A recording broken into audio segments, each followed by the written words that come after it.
Jésus. Jésus nous a promis à mon nom, vous chasserez les démons. Dieu est vivant, le Dieu d'Abraham est vivant. Il est le Seigneur des Seigneurs. C'est un Dieu qui parle, qui guérit, qui restaure, qui change. Toute personne qui peut le suivre. Toi aussi, tu peux recevoir ta guérison et ton miracle. Didn't anyone ever tell? Didn't anyone ever say? Aucun médecin ne peut le faire. Aucun marabout ne peut le faire. Aucun magicien ne peut le faire. Mais Jésus est capable. Le péché de tous les membres de cette église, même les gens que nous avons invités, Seigneur. She held out her hand today.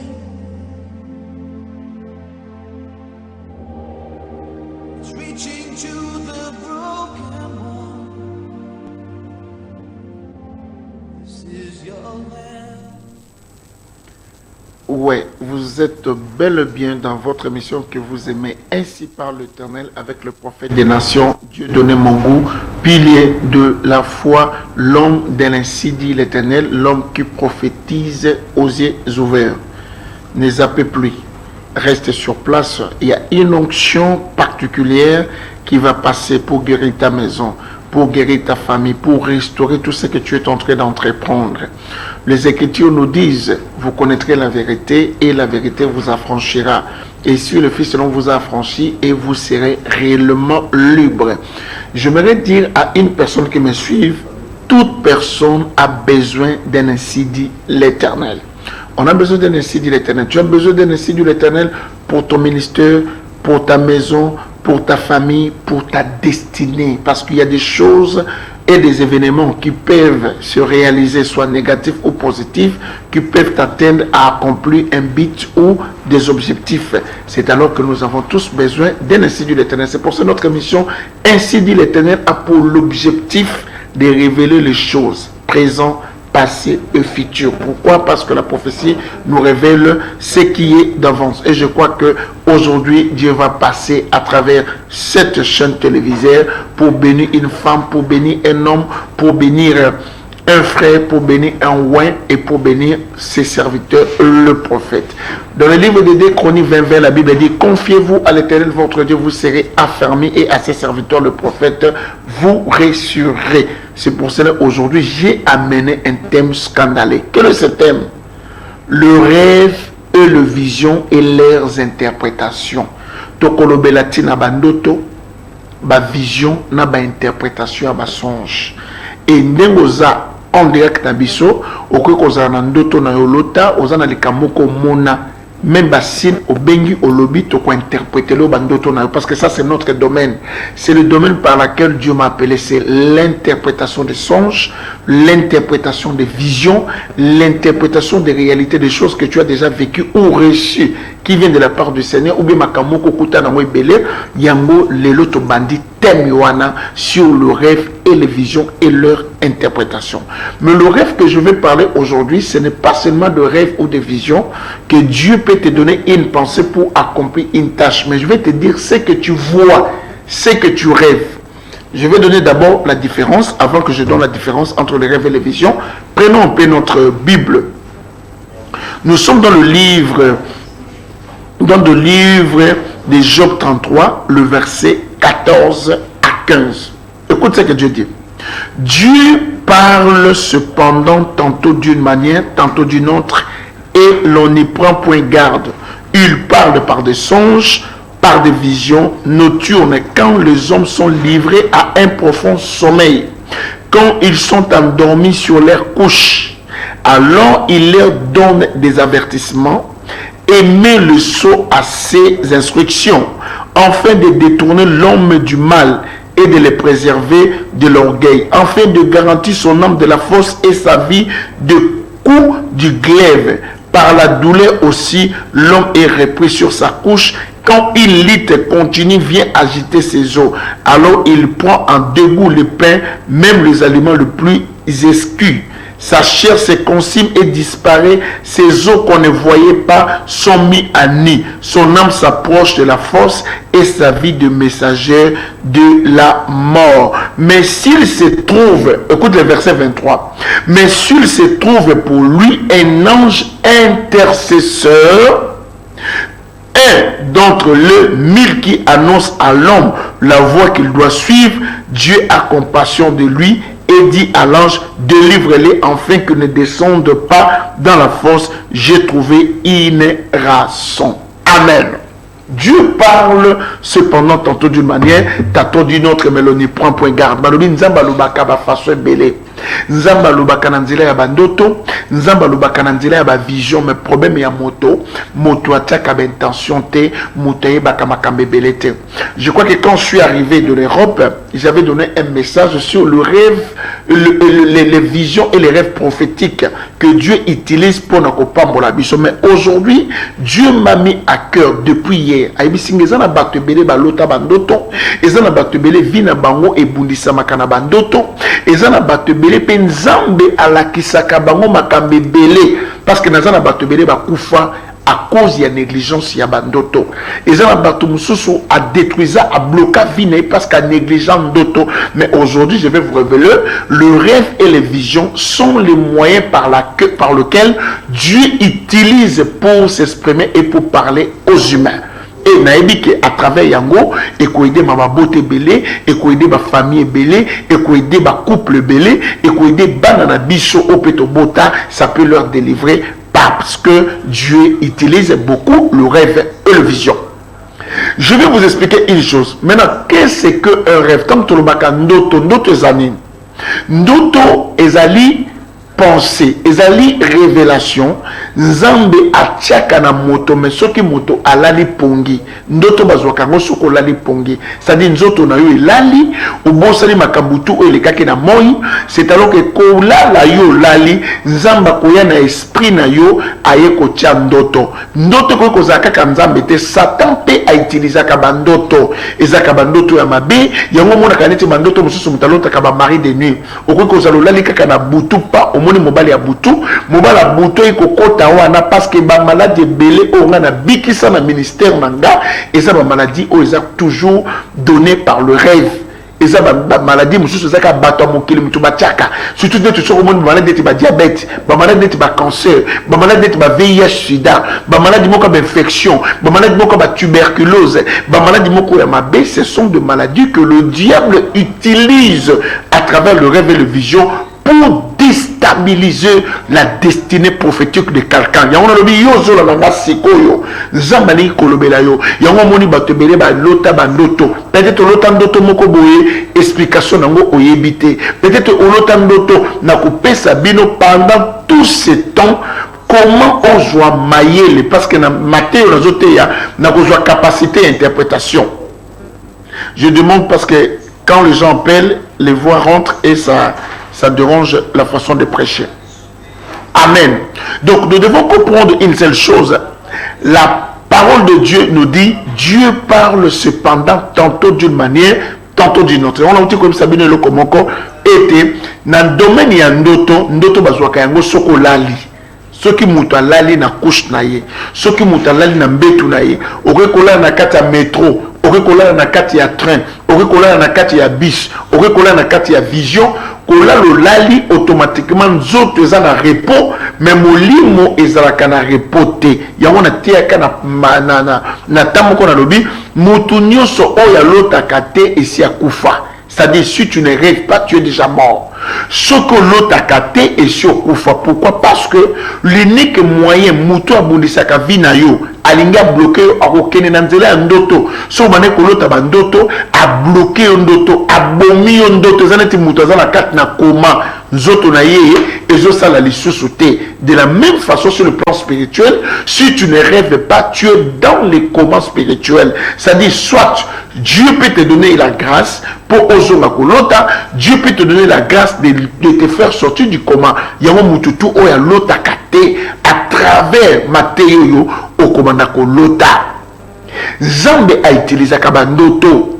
Et ça na ba symbole on a copé ça bino par exemple soko loti likambo boy et lakisi boy soko loti likambo boy et lakisi boy et ça neti mutu moko boy alotaka ndoto oyo aloti ndoto ya mobali na ye amoni mobali ne motakala tanga loti mobali ne motakala azangaki explication na yango abomi libala et tango ekokutana na ngai na bisi mama poko bomi libala lobi papa na bomi libala parce que na lotaka toujours mobali na ngai motakala na bite kolota motakala elakisi te ke mutaza ndoki kolota motakala ni kolakisa nini mutu aza dépouillé na pouvoir na ye aza dépouillé na autorité na ye sokoloti mutu aza motakala eli kolakisa te kaza ndoki eli kolakisa ke à un certain temps na vie na ye ako perdre eloko moko ya capital ako perdre richesse ako perdre entreprise na ye ako perdre baffaire na ye en même temps ako perdre autorité na ye pifo na ye pouvoir na ye o nzamba pesa ye bako koboto bi ako koboto la bénédiction oyo ba parents ba pesa kabana parce que chaque parent doit bénir ses enfants biso to vivre kango net ngai naza exemple oyo je peux donner à d'autres enfants ma mère m'a béni maman na nga pambola nga lobina nga na pamboli yo oza Joseph a famille na nzela na yo bandeko na ba pambwama kokangela ka bandeko no motema te na pesio pe bobo bénédiction neti maman nyo surtout a pesa kabana na moi je veux que cela ma mère m'a prié pour moi elle m'a béni ce n'est pas dans le mauvais parce que Bible dit honore ton père et ta mère afin que tu vives longtemps il faut qu'honorer ma parents tant oza ko memiaye ozo ko pesa ye akoy ko sa bénédiction parce que Abraham soka pambola ki Isaac te nzamba ko ko ngana likolo te pour pambola Isaac on les aligne ba signe auto la César biblique moboti nyonso tout isengeli opambola ka bana na yo bana na oboti le pa na biso africain c'est trop négligeable que omona papa na muki na tongo azuba na komi ko pambola bango ya biso koma ka kola kela mabe papa fala kela bana mabe papa koma mari de nuit ya mwana ne ya mwasi mama koma femme de nuit ya mwana ne ya mobali ozuba na yo bomi bango o bloquer bango okoma ko bimela bango na bandoto ya mabe parce que olingi mwasi te soit olingi mobali te otie sorcellerie pour détruire destinée prophétique peuple de Dieu soko loti na ndoto mutoza ne lambate eza sorcellerie te sorcellerie peut ça peut être mais plus ezalaka okoza la dépouiller na autorité na pouvoir na yo okoy kozala à un certain temps libota na bakoy côté parce que quand Joseph a été vendu la première chose que basalaki babotola ke tini qui a plusieurs couleurs au papa pesa c'est-à-dire ba chance mususu to bota marango na kati ya famille bandeko na yo to bato mususu bakoy ko botola o elamba c'est-à-dire les pamboli o esengelaki ozana na kati ya famille babotoli o yango c'est-à-dire bazuye bakoy ko teka jamais ou bien babomaye avec elamba o papa pesaye sinon la malédiction voulait tomber sur les enfants de Jacob donc ce que l'autre ndoto wana eli ko laksaka kateke eli ko laksaka kateke non ndemo zawana mutazana ndoki okoki kolota ndoto ozolia na butu bato bele basaka soka loti ndoto ozolia na butu mingi babika ke zaki ndoki te c'est-à-dire tant ozolia na butu kanga yango bayaka kolesa yo po babebisa ba chance na yo tant ozolia na butu ezali sine kaka teke ozandoki te bazwi balesi yo biloko mosusu ya mabe po babandaka ko contrôler yo pour contrôler vie na yo ba contrôler vie ya bana na yo pour ba détruire destinée tant on peut lier loco c'est-à-dire quoi comment on comprendre ma comme c'est jusqu'au sens il y a interdiction on a mataki kolia fouiller ko connaître les biens et les mal tant on leki mbuma wana c'est-à-dire a komi komona siko makambo contreur bakoy ko zoyo ba lieso biloko na butu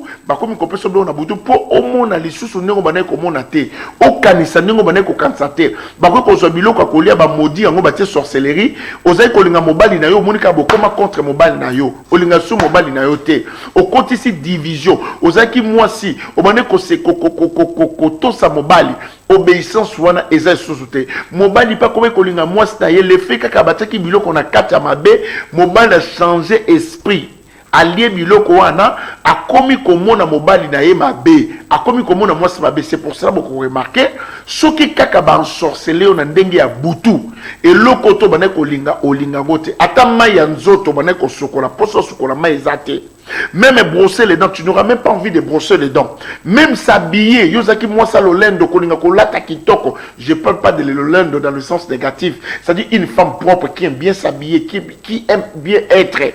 Basi monsieur Zaka, donc il y a kolom kana tongo déjà propriété ma casse. Mais dès que ba salier ma bena kat na nzoto, a komi ko dégoûter même bilamba oyo ya bandaki kolata.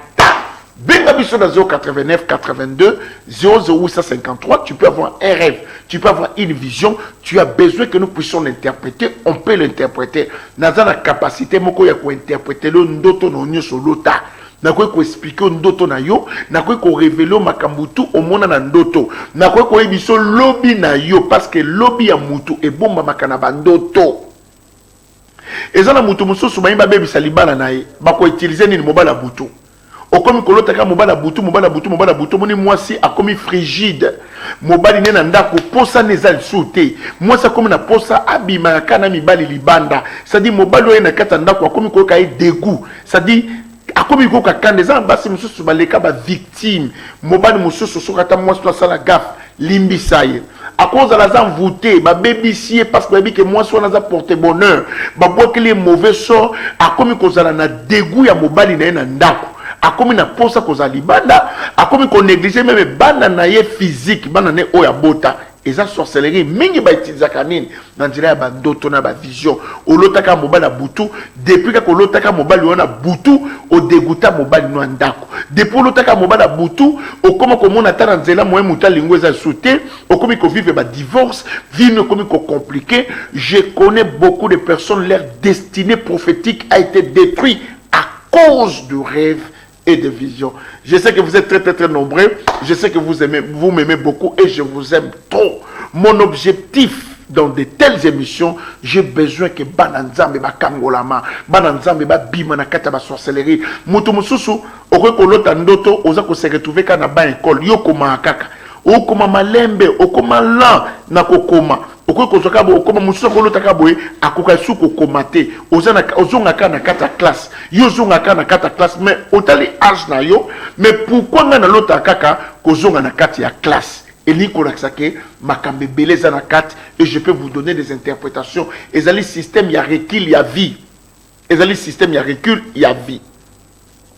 Dans mon déjà, Makambe côté belé, waouh, c'est déjà trop. Je vais d'abord, n'amèque un peu qu'on conclue, pour n'amèque qu'on explique, bino pour tout banako prophétiser pour n'abattre. Moutoumsa qu'on s'est retrouvé, à Komaka, à Zongaka na ba école, Yazongaka na classe.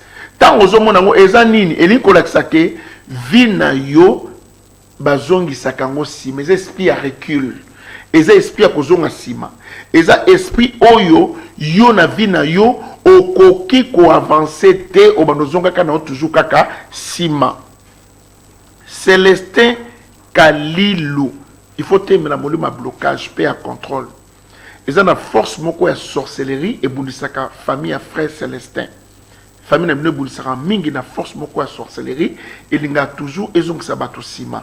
Il faut qu'on prie parce que étoile les amakas mais na kat na yo ezana ba esprit moko et bundisaka po étouffer destinée prophétique na yo mais na kat na yo nazomona grâce en Nzambe mais bitumbe zale belé c'est-à-dire na vino obanomona ba combat plus mais esprit à poursuite ya contrôle ancestral eza kobundisa yo c'est louvabu nazomona supériorité mais nazomona le beaucoup moko mwindu ezo étouffer supériorité c'est-à-dire nzamba bengo za likolo excuse nzamba bengo kozana likolo mais le beaucoup moko mwindu elinga toujours ko toucher pour au tourner en rond pe omonaka toujours ba complication pour na destinée na yo il faut bonde na makasi obengana le beaucoup wana ya mwindu.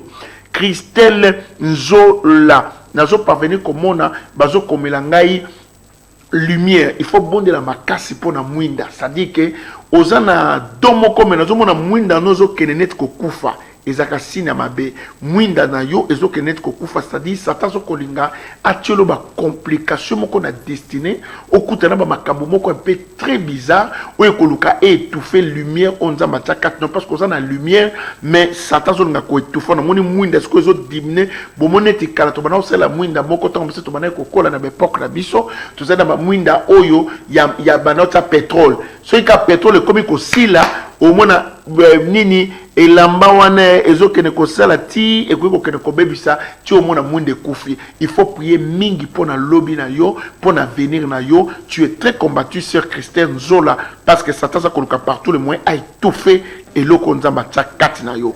Frère Tony Ntoto n'a pas venu comme on a nini comment on appelle bamanga. Mais ce qu'on a moni bamanga na comment on a mutu moka su bamanga moke pola abwa kango likola bamanga. Tant yo yé okuti bamanga na onyo surtout est poli, c'est-à-dire na famille na yo eza na force moko sorcellerie mais cachée. Et force la sorcellerie ezolunge bebisa ba destiné à bateau. Menza mazeb sangana sa frère Tony, si tu te lèves très très fort au détruire force na pour ce force na eza au bombama. C'est-à-dire ça makamoko a CCC ko bombama. O yaka ko yiba bateau ba mort prématuré, yaka ko bebisa misala ya bateau, yaka ko bebisa ba faire à bateau, ba santé à bateau ça un peu compliqué. Frère Tony, tu dois prier pour longola bambumana ya mabe na kata bambumama na mo pour destiné na yo pe ya famille na yo efungwama. Maman Meti Meta nazomona vie na yo bazolakisa ngai nazomona batie neti to bengaka pèse nazomona neti bazo équilibré yo mona mono mati mona mono kiti mona moni ekomi normal mais mona nazomona système c'est-à-dire vie na yo obanomona na moment moko toujours faut yana likambo moko pour elelisa yo pour esalo passe na kata mutema, c'est-à-dire vie na yo ezala via ba choc. Vino est la vie à blessure. Pourquoi Satan n'ira jamais aux un équilibre normal. Il faut créer des déséquilibre. Bonne la ma casse maman métier pour la santé na yo parce que dans un monde à quatre yo gloire en Nzambe ma casse mais monde à ténèbres et zo bundisa yo couple poule lokwa couple poule lokwa n'a pas venu comme on a commis victoire. Pe na moni restauration pe na moni loboko nzambe ezobimisa bato na kati na ba danger za ko kangola nzambe bisinga apesi couple yo victoire.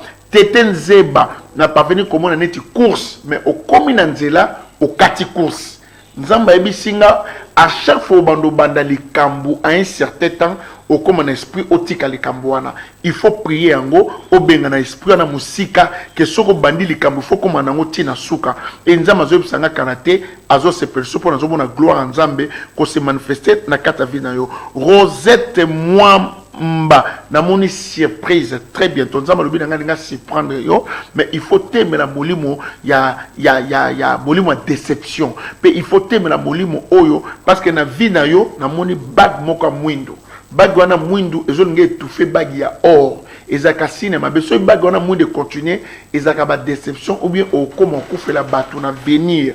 Il faut bengana yango plus vite sur Nabiso Rosette Mwamba. Pourquoi? Parce que étoile les amakas mais destinée prophétique nous en bitumba. Il faut bagwana mouidu elongwa pour baga or etikala. Baga or eza signe moko ya bien mais ya mouidu zo ngako étouffé bag na yo. Kayembe winner. Oh, nous avons senga kaimbe prière moko ya 3 jours. Na prière 3 jours senga ka maona nzambe. Senga maona nzambe likolo na yo. Senga maona nzambe na famille na yo. Yebisa nzambe alongola banzube ba complication ba esprit attaque na bo pression na ya kufa oyezo kolinga kobulisa famille kaimbe winner. Yvonne Mbombo n'a pas venu comme on a sous forme neti elanga me elanga ya masangu na mono zoke ne ko buke elanga ya masangu nzamba bisinga au fungolo porte moko ya makasi na mikoleko ya pe nzamba zoke na ko restaurer vie na yo pe na zomona makamba sika c'est-à-dire nouvelle naissance ya makasi ezo na ko samba na vie ya Yvonne Mbombo nzamba lobi na kalate ako surprendre Yvonne Mbombo. Maman Myriam nazomona kati na yo bonzambe mais bazo nga ba étouffé bonzambe wana bonzambe za makasi pe o umele o vivre longtemps et comment na ba complication te o thème na ka molimo attention namoni molimo attention pe namoni na temps moko banobela ba fièvre moko banoza ya kati Satan koluka par tous les moyens attaquer yo pose attaque moko na maladie estomac il faut prier ka makasi obenga na babiloko na pona moni étoile les makasi kola mama Myriam mais ko bossa na te ozala mutu moko okoide bato bele poza mutu ya bato et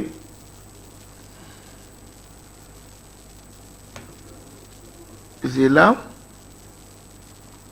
bah comment monsieur dans ce monde en bien te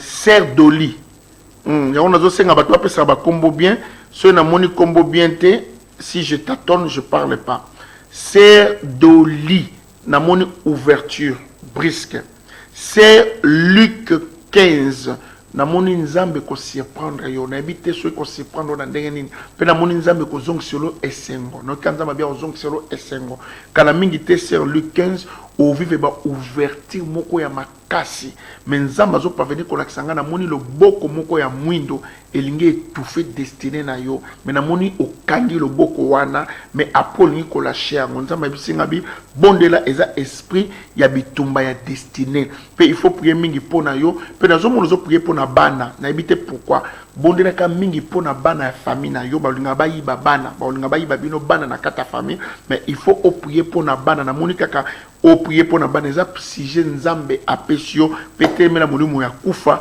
na ya maladie na kati ya famille na yo Sir Luc 15 Sir Élisée n'a pas venu comme on a commis surprise nzambe lobi a surprendre yo pona moni couronne peut quitter na mutu mais elo comme ça ko empêcher couronne mais tandis que nzambe benga on a grandeur pe ozana don donc on a quatre il faut se manifester mais keba na molimo akanda stote eko étouffé les kabouana bonjela pour couronne ekita mama Maggie ouverture ya makasi ezo ya liboso no pe na moni guérison pe na moni restauration pe na parvenir ko kanza mabisinga garde le silence et l'Éternel combattra pour toi vanda na kimia komono yo monate bosana makambuto traversa nzamba nga selo makambasika mais na vino o vive ingratitude makasi mama Maggie mama Meje na parvenir comment on peut basinga ko kata na za signe ya délivrance pe ya guérison o nzambe aza ko accorder yo kanga malamu na domaine ya ba rêve na ba vision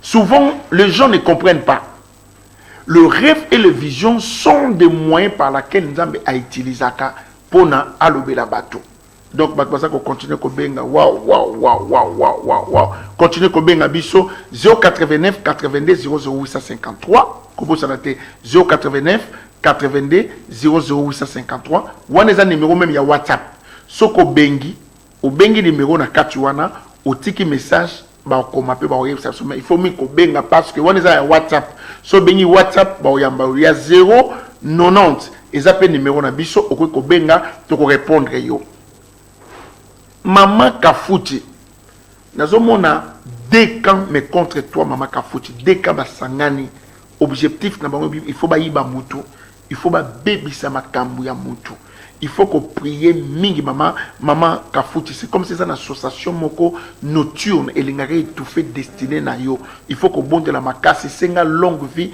pe senga protection makasi pour la famille na yo frère Jacques yoza ne loko nzambe makasi mais vino bituma makasi Satan za koluka par tous les moyens à déstabiliser sur le plan financier pe nazomona net esprit moko zonge ya na blocage pour bloquer ma kamnayo bon de la chasser mon ma blocage chasser mon ma ko tourner en rond et prier nzambe pour fungolo parce que nazomona destiné na yo libanda ya place yoza ça dit place yoza eza momentanément mais na venir nazomona wana te pour nazomona na moment moko nzambe fungolo makasi parce que pour le moment tu es très courageux mais bitumbeza makasi moi résistance moko za makasi na kata vie ya frère Jacques autant a toujours na livre ya psaume 91 c'est-à-dire psaume 91 bonde la ponango o déclare kango souvent sœur Vanessa Beya na moni fête moko makasi liboso na yo mais après na komona mbule pandi fête wana il faut bonde la makasi pona sengo c'est-à-dire Satan ba no kolingo za na joie à chaque fois chose na sengo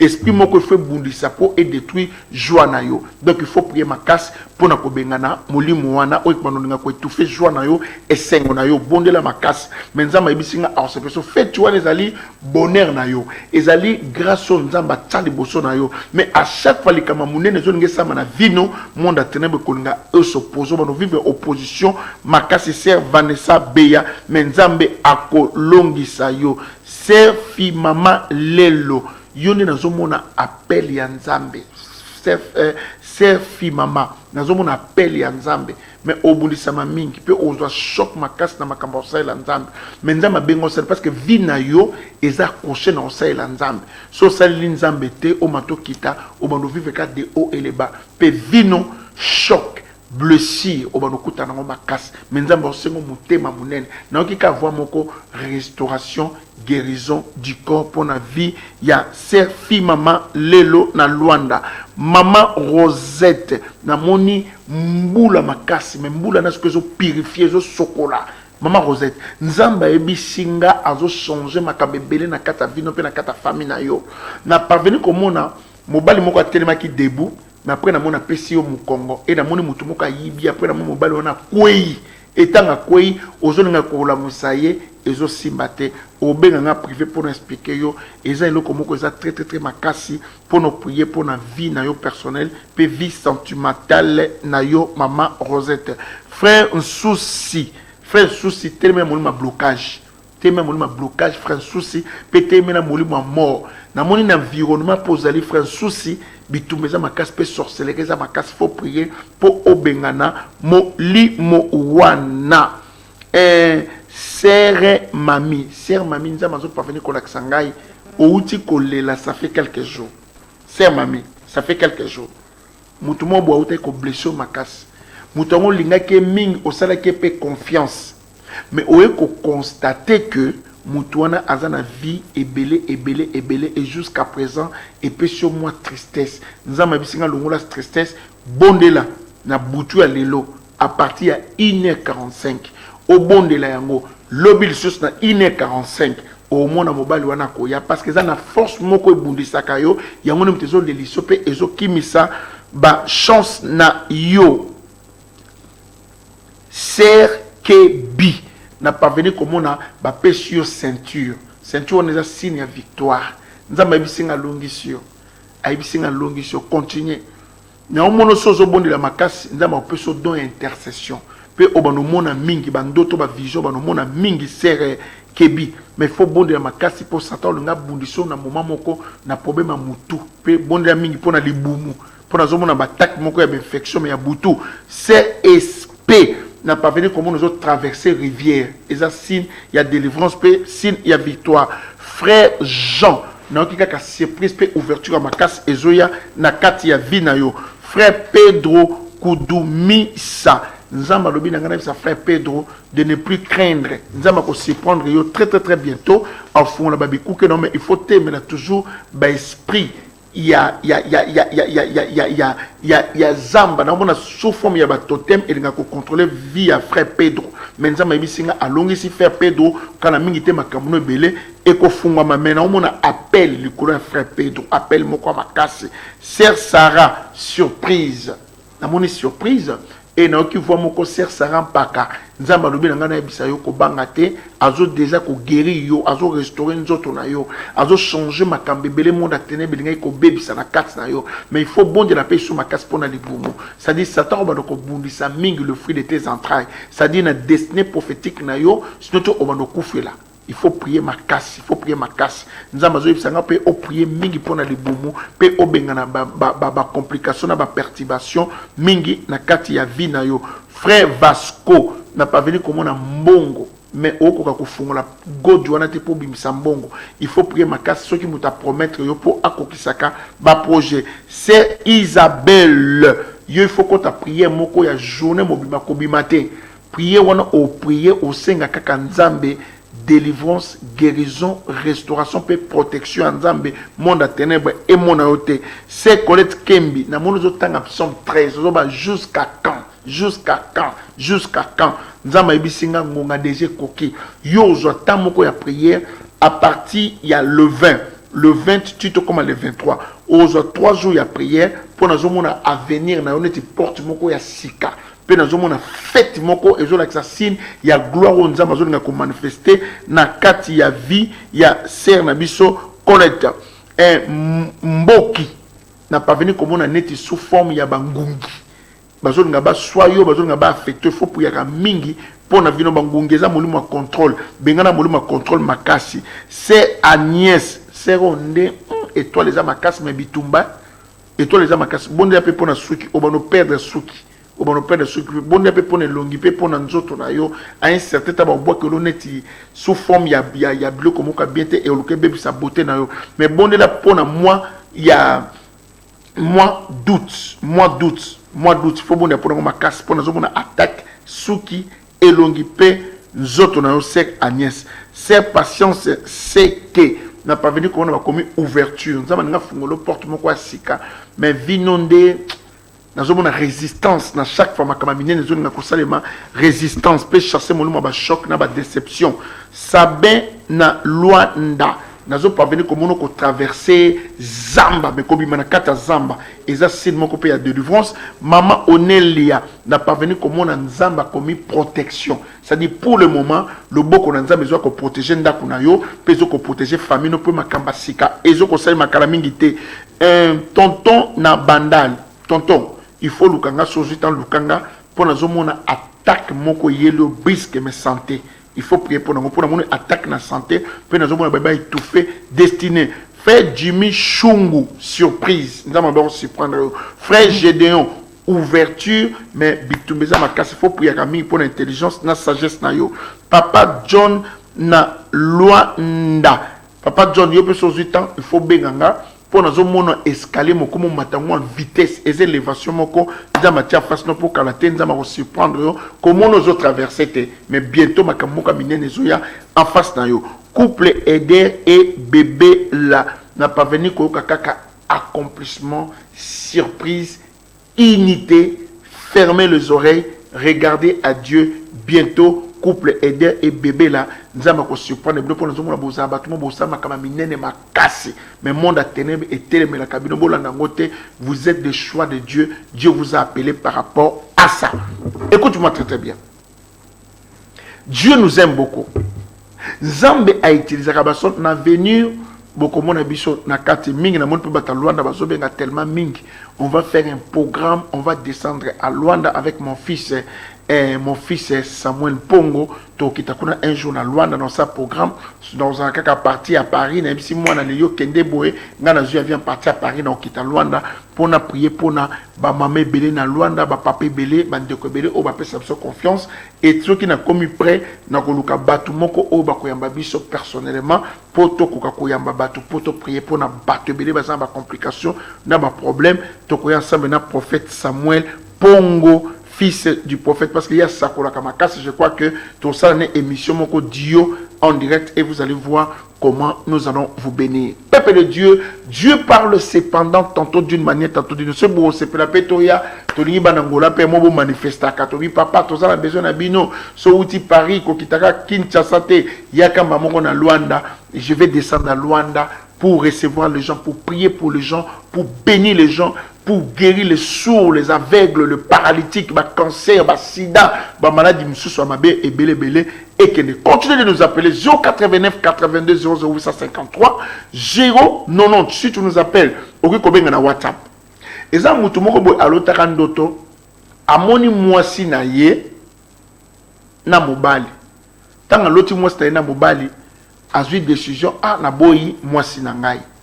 Nzokande ndeko na ye moko ya mobali azaki na sorcellerie amonaki ke mwasi wana akomaki ko faire prospérer mobali akei siko kosana makambo na ndenga butu atini ndoto ya mabe e kokotela mobali mobali azui ndoto ya mabe mobali akomi ko ina mwasi akomi ko kanisa ke mwasi asala nini azosala infidélité ndo ne mwasi asala ke fidélité te ba pesi ndoto ya mabe et ko sanini ay ko bengana mwasi et mwasi na kota kendaki mobala tikali mobala comment on changer kaka basi c'est-à-dire il faut qu'on sala attention na nzela ba ndoto okoy ko lota ndoto pona muto bozana ye mais za pona yete za message soko loti mwasi na zo bimana mobali et ko lakisa kaka ke teke non azo sala infidélité et lin ko lakisa ke un jour boko divorcer ils a capé divorce okoki kolota mobali na ona mwasi eza pe signe ya divorce.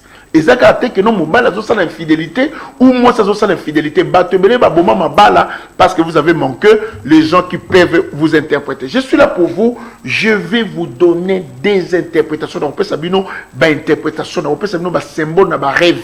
Na ko expliquer bino soko loti bo na ndoto na yo, soko moni likambo na ndoto na yo. Continuez ko benga biso et je vous avais dit ceci, na zape na besoin na bino bana bato to bozo na nga partout. De s'aimer dans ces ministères. Tu peux aussi appeler papa, tu as besoin, parce que pour le moment, nous avons besoin de passer mardi, mercredi, lundi, samedi. Nous avons besoin de passer 4 fois, 6 fois pour nous pas la bateau. Mais j'ai besoin aussi que vous faites un geste pour nous comme on a volonté d'abino que vous en avez besoin. Il y a émission ainsi parle l'Éternel parce que vous connaissez que le média n'est pas facile. On a besoin de vos aides et ça va nous aider. Tu nous appelles, papa, j'ai besoin de s'aimer dans ton ministère. Papa, j'ai besoin de donner quelque chose dans ton ministère. Papa, moi-même, je peux prendre l'engagement que tel lundi, samedi, moi-même, je vais payer pour qu'au Big Sabbath parce que oeda pe batebele ba pesa yo loko mon côté osunga batebele ba décevra yo mais ceux qui ozo sala acte wana pona ko bikisa bato libana mboka nzambe akopambola yo mingi. Maman Monique oh prier ça dit destiné nous les a combattu makas malade wana eza pona kufa te zande pona gloire nzambe se manifester kat na yo non mon gloire nzambe bisinga zana kimia. Je prie pour maman Monique na déclarer grâce à nzambe sala likolo na ye nzambe kangole na komona Yesu Kristo amen. Mutu to zana problème maladie moko sila kate préparer ka mai na ocha na nini préparer mai ozana bouteille moka vin na ndako chango kaka likolo à table. Je vais prier ozana huile na yo zala prêt na prier pour na mai wana na prier pour na vin wana na prier pour na huile ozana lamba moko chasse place okoy kolata ekoy kolongolo ba ndoto to mabe ekoy kolonga makambe belé préparer en déjà zala prêt o préparer mai o préparer huile na yo o préparer vin na yo o préparer elamba moko ou bien elamba na yo o lalela kanango o préparer chango prêt okoy ko préparer ba drap mususu chango liboso na koy ko prier pour na ba drap wana okoko lalisa ona mbetu bolenda mobali bobota na prier pour na couple moko ba bota bana na bonne yakko na ba drap couple na ba uta ke États-Unis ba eko lukanga ba memelinga ka ba drap na simbi ba drap ba ke ko tshona mbetu balali nzamba pesa bango bana na bondela pona mutu asepela kana lamba na lata aye na pesa lamba ke nango vie na échanger. Peuple de Dieu, je connais ces mystères. Préparez quelque chose tchangwana, je vais prier mais n'oublions pas de nous aider. Tous en besoin de offrande, tous en besoin de dîme, tous en besoin d'action de grâce, tous en besoin de soutien à bidon. Partout aux alliés, si tu connais mon adresse, tous en 18 na 16e rue, l'unité industrielle. 16e rue, l'unité industrielle. Ce que tu as bureau dans 16e rue industrielle, église temple na biso na 16e rue industrielle, Esplanade Plaza et Ebana Kinshasa Mobimba. Ezali place moko centre commercial ba banque ezana kati, ba nini ezana kati, ezama kama minene samara na kati wana, ba salle de fête makamebele. Et n'oublions pas aussi, tu as besoin de faire une fête. Tu as besoin de faire conférence, n'hésitez pas, tu nous appelles Miel TV, met à la disposition des gens des salles de location, des salles de fête, parce que on a tout travail à Miel Business pour notre compte, il y a ministère Nabiso. Et si tu nous appelles, on peut t'aider, tu auras des cadres VIP comme en Europe. Tu auras des cadres très VIP, très classe. Tu auras une salle moko très classe, dans la 16e rue l'unité industrielle. Si tu viens là-bas, tu fais une fête qu'on dit waouh! C'est-à-dire conférence, tu veux faire tout ce que tu peux faire, tu peux le faire chez nous et Dieu te bénira. Tu as besoin de soutien à Bino. C'est aussi si kaka émission, tu m'appelles, tu dis papa, j'ai besoin d'un soutien pour que nous te voyons encore le samedi et le lundi. Dieu va te bénir. Maman Monique, on peut prier les sous parce que dans le moment où on a fatigue, on a normalité, on a fatigue, on a dégoût, il y a colia, et ça attaque mon comme casse. Je vais prier pour toi. Sœur Bijou Kenge n'a pas venu qu'au Kanza Malobi dans la longueur, mais vie na yo, on a des complications trop. Mais il faut bien une opération. Je ne sais pas pourquoi Dieu me montre opération. Et n'a pas venu comme on a montré Simbi Tonga. Il faut prier pour ça, surtout pour la santé na yo, ça tombe à combattre comme ming peut bondir ming pour la finance, c'est de neta satan qui a bloqué ba finance na yo. C'est Annie Kabamba, na monde ba commis restauration. C'est Mami bembo na parvenir comme on a neti bambu mezo koya mozo lokota, c'est-à-dire nzamba bisinga c'est le temps de récolte pour votre vie. Frère Patrick, il faut prier ma casque ko chasser moni moya na moni bambua bazo nga ko sona kata ndoto za sina bien te eza pe signe ya combat pe tellement moni ma blocage na moni moya maladie soko 8 ans. Frère Patrick Luka biso c'est nati Sœur Nati n'a pas venu comme on a kiti, mais ba fanso na kata kiti on a même ba pazo beto na boko. C'est-à-dire au bengama na grandeur, au bengama na élévation, mais destinée nous a étouffé ma casse. Il faut prier au chasser esprit on a. Maman Nicole n'a pas venu comme on longola mandala la yakufa, ozo longola yango. N'a pas venu comme on longola ba dra, ozo changer ba dra, pe na mon ozo changer biloko ya ndako. Eza signe, il y a restauration, il y a bénédiction à ma casse. Nzamba zo pe sa maman Nicole. Nzamba bisikana sa maman Nicole, ne crains pas, ce que tu es en train de vivre, c'est passager. Bientôt la main de Dieu est sur toi. Sœur Chimène n'a pas venu comme on appelle basinga ko katana eza sina délivrance na déclarer ça makasi ko kota na destinée prophétique na yo. Maman Endo Lusenga surprise et na moni condamnation longwe pe na moni ba lien oyo bana kolanda yo koko ya fait Patrick na moni ba commis ouverture, protection et surprise. Peuple de Dieu, nous sommes presque à la fin. Qu'est-ce que nous voulons vous dire? Dieu utilise le rêve et le vision pour nous avertir. Bandoto monsieur zaka bandoto avertissement. Bandoto monsieur zaka bandoto ponzamba kebiso ko biso ke danger moko zonga ko komela yo. Bandoto monsieur nzamba utiliser parce que na kopesa bino na koela bino ba interprétation ya bandoto soko loti boy, oloti manga, oloti par exemple biloko kolia, oloti par exemple voyage, oloti par exemple osimbi bano zo melisa bana parce que bato mususu alota kaka amelisa bana ezaka na défense ko melisa bana mususu ezaka obota bana mais mususu zo lakisa que non na monde à ténèbres ba boti sort déjà bana. Et monsieur Siongo comme on a basé monsieur on a na bassin na mes excuses pour le terme et que comme on a kobimisa mai. Ça dit au lotaka komima moine, au lotaka kozaka na bana, ezaka sina mabe na physique bouilleux, tu ne peux pas aussi voir des enfants. Donc il faut beaucoup prier pour ça, il faut beaucoup chercher que Nzambe akoka ko délivrer yo na ba esprit wana. Peuple de Dieu, Jésus-Christ est le même hier, aujourd'hui et éternellement. Appelez-nous par 89 82 0853 et n'oublions pas de venir chez nous. Nous avons le culte le mardi de 16h à 19h30. Mercredi, c'est l'école de serviteurs. Jeudi, nous avons le culte avant midi et après-midi. Vendredi, nous avons le culte de 16h à 19h. Dimanche, nous avons le culte. Quel jour? Dimanche au Zakanango. Premier culte de 9h à 13h. Deuxième culte de 16h à 19h. Botinda bandeko na bino, botinda ba famille na bino, botinda ba maman na bino, baya na église miel 6 sur 16e rue Lumete industriel. Dimanche on a deux cultes. Premier culte est de 9h à 13h. Deuxième culte c'est de 16h à 19h30.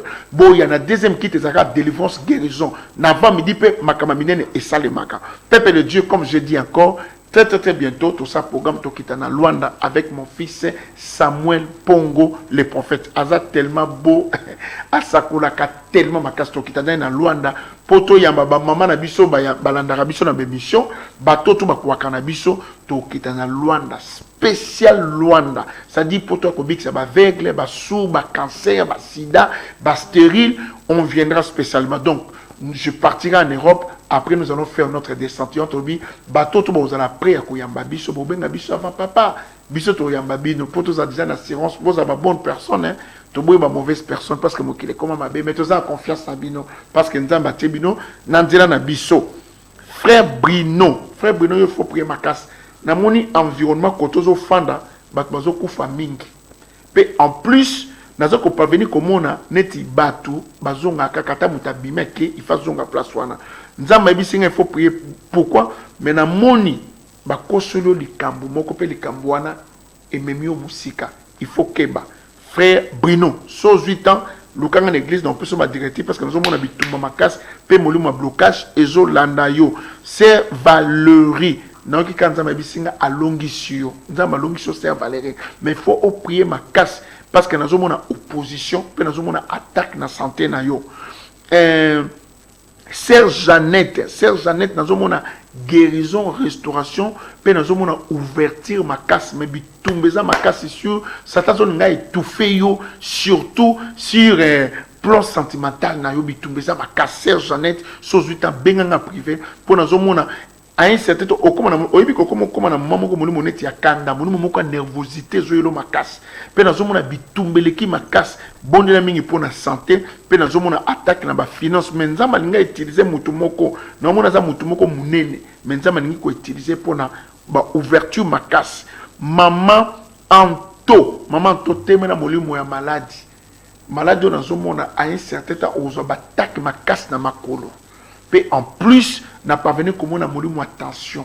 Puis n'a comme on a étouffement n'a pas faire. Nous avons bengo na makamaminen, mais Satan n'a qu'à combattre ma casse na santé. Maman Anto, maman Kapi Mwamba, maman Kapi sur 8 ans, Lukanga na suka, nazo prier parce que na mon le boko moko elingi ko étouffé yo. Puis nazo mona neti na moment moko bono se sentir étouffement na nzoto. Puis il faut prier mingi pona santé. Frère frère Makolo, so yo 8 ans, benga na suka, parce que nazo ko parvenir comme on a okimi apokwei, ozoki mambanga apokwei, etango kwei na parvenir comme on a cercueil. Nzamba épargnant na makambe belé frère Makolo. Na mon nzamba épargnant makambe belé mais vino esprit de mort jolinga kolando makas n'esprit maladie kufa moko prématuré so 8 ans benga biso photo prier pona yo frère Aimé Dolo n'a parvenir comme on a mauvaise odeur, c'est-à-dire balinga batindelo odeur moko bopo luka étouffé destiné na il faut ko bengana ba mauvaise odeur. Frère Rigen n'a pas venu comme on ouverture financière moko makasi ezo yelo liboso pe na zomona ba komi chemin asika.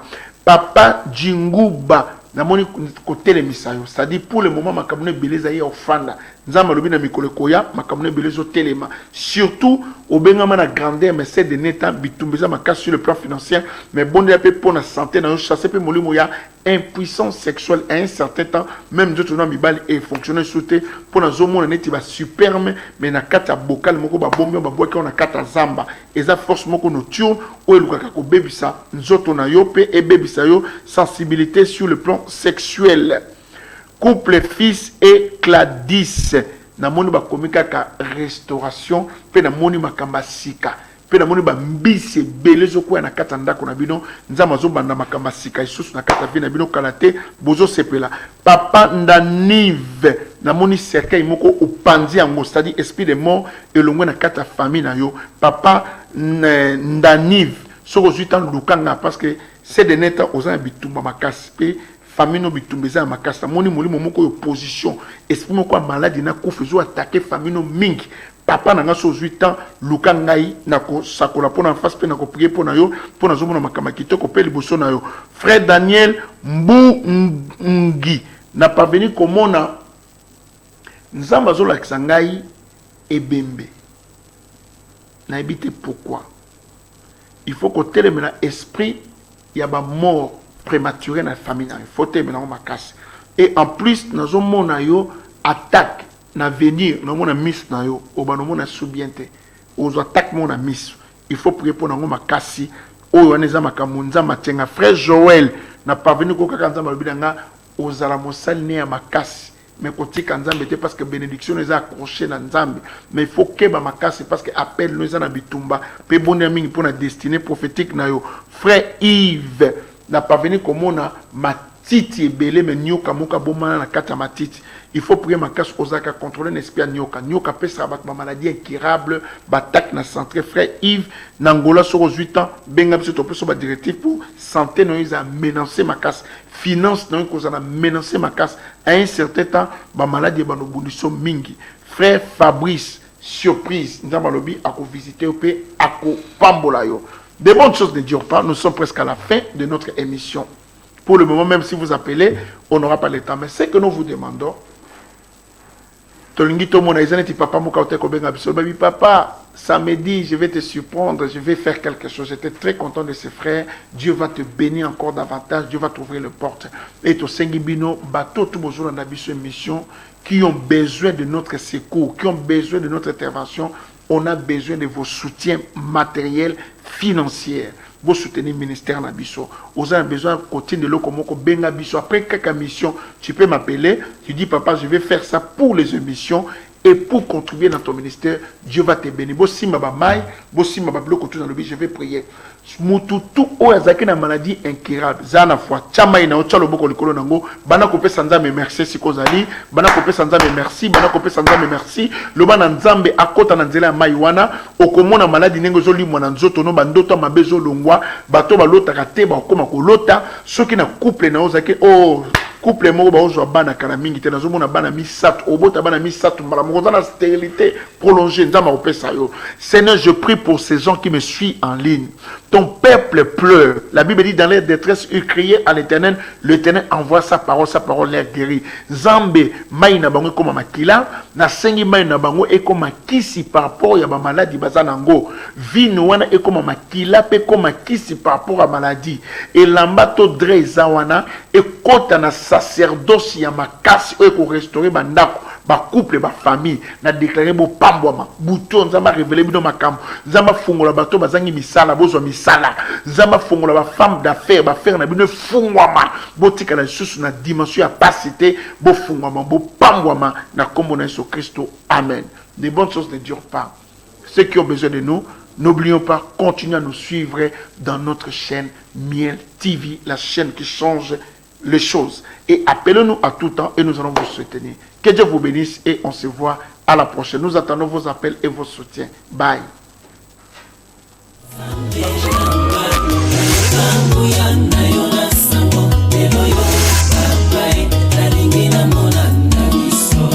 Nous présentons Gaël Kena. Ainsi dit l'Éternel, les enfants de l'église Miel. Je suis le pasteur Jean-Claude de l'église Miel. Comme d'habitude, nous continuons toujours dans nos interviews pour vous montrer, pour vous parler de ce que Dieu est en train de faire à travers son prophète.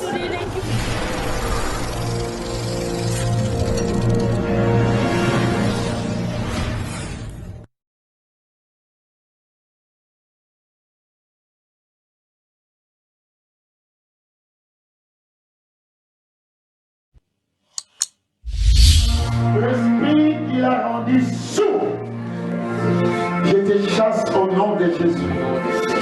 Jésus nous a promis à mon nom, vous chasserez les démons. Dieu est vivant, le Dieu d'Abraham est vivant. Il est le Seigneur des Seigneurs. C'est un Dieu qui parle, qui guérit, qui restaure, qui change. Toute personne qui peut le suivre. Toi aussi, tu peux recevoir ta guérison et ton miracle. Didn't anyone ever tell you? Didn't anyone ever say? Aucun médecin ne peut le faire. Aucun marabout ne peut le faire. Aucun magicien ne peut le faire. Mais Jésus est capable. Le péché de tous les membres de cette église, même les gens que nous avons invités, Seigneur.